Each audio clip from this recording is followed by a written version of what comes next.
Kevin, thanks for being here. Hey, thank you for having me. January 21st, 12:01 a.m., you became free from the shackles of the government.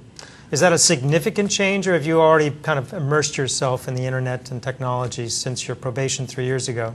Well, I've actually been keeping up with technology even for the last 8 years. When I was in federal custody, I used to have people send me magazines, send me printouts, and I'd keep up with technology. But finally, on January 21st was a significant day for me because all the conditions, the strictest conditions that apparently a defendant had to live under for 3 years have been lifted. And it's a great relief. I could use technology, I could use the internet, I could use a PDA, I could travel freely throughout the world, and most importantly is any employment opportunities don't have to be approved by the federal government.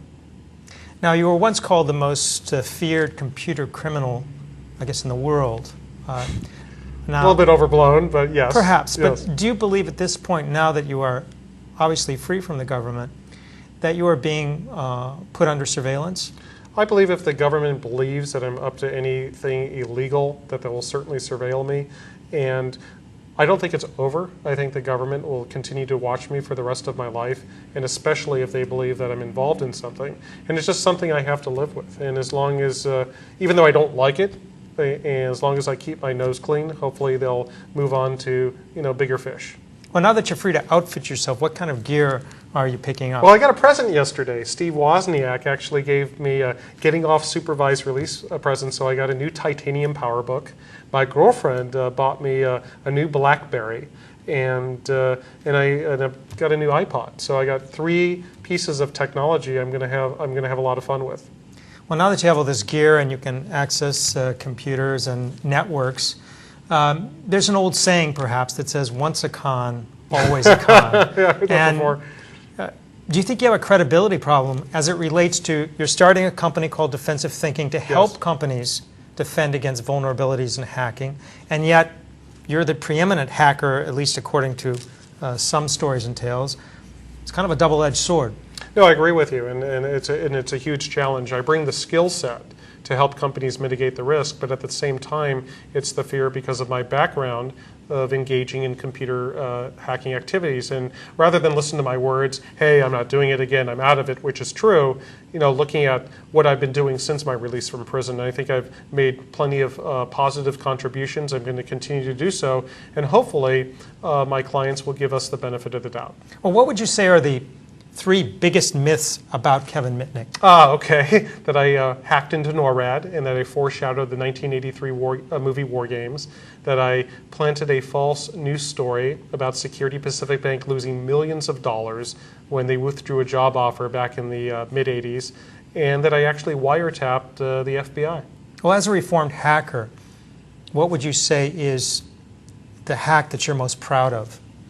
Well, I don't want to say I'm really proud of it. What I was mostly shocked on how easy it was, for example, to get the source code for one of Motorola's newest telephones way back in the early 90s.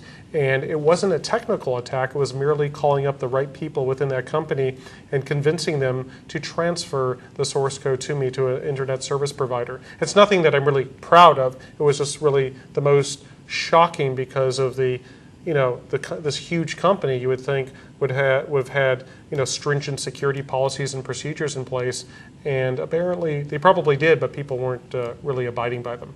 Well, you're coming back into this communications and network world at a time when security is really on everybody's mind. How would you characterize the state of cybersecurity at this point? Well, I think it's a double-edged sword. I believe that hacking, getting into systems and getting into networks is much easier than it was back in my day, because there's so many different tools out there that you can basically go to the right websites and download. Even exploit code is published, so even people that don't understand... But equally, aren't there better defenses against those kinds of attacks as well? Exactly, and security technologies are improving. You have better firewalls, encryption, biometric authentication. Remember after 9/11, facial recognition systems at the airport, which really didn't work, but they were really hyping it up and talking about it. But you also have to think, the more advanced security technologies become, the more likely that the attacker attackers are going to exploit other vulnerabilities, get hired at a company as a janitor or a lower paid position, use the art of deception to manipulate trusted people within that organization, or even compromise physical security. So you could really have good host and network security, and the attacker is going to look for the weakest link in the chain.